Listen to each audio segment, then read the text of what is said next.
6.6 color and wavelength. So in previous lesson, we saw that the distance between the dark fringes is delta x. Delta x over L is lambda over D. So if you arrange for lambda, you have lambda is equal to D delta x over L. As you see, bigger lambda, it means separation between the dark fringes is more. Red light has a bigger wavelength. So we're expecting the distance between darker fringes is for comparing red light and blue lights. For red light, this has a bigger wavelength.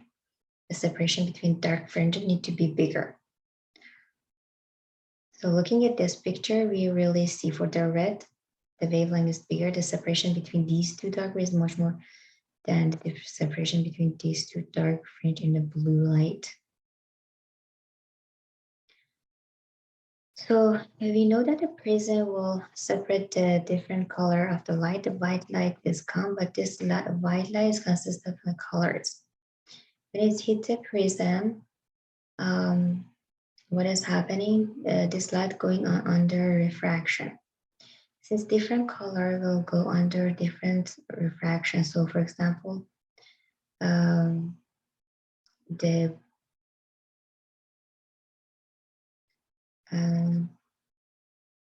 different amount of refraction, the glass must have a slightly different mix of refraction. Okay, let me just look at this. A shorter wavelength such as violet will refracted more compared to the longer one with like red. Okay, look at that.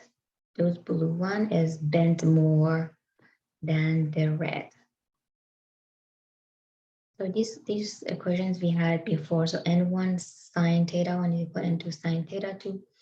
You know, n2 over n1 is proportional to v1 over v2. We know that because of different color, we'll have different speed. They have different refraction, so we'll have different speeds, slightly different speeds in the prism. Therefore, the index of refraction will be different for different color. So we have a v1, v2 is lambda 1, lambda 2. And those are the equations we have.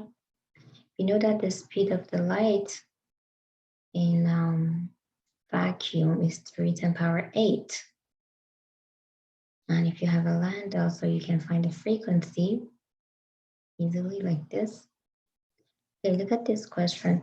A red light with wavelength, so lambda is given, travel from air to the crown graph. So N1 is air, which is 1. N1 is 1. And the velocity in air is 3 to the power 8 meters per second. Then the stuff for N2 is given. We want to find the V2. So you know the equation is N2 and 1 equal to V1, V2. Rearrange it for V2. Then we have N1, N2, V1. Then we find the velocity in the glass. What is the wavelength? So again, we know V1 over V2 is equal to lambda 1 over lambda 2. We're rearranging for lambda 2. V1 and V2 is given and lambda 1 is given. So you just calculate lambda 2 for practice. You can do question number 1 and 2 here.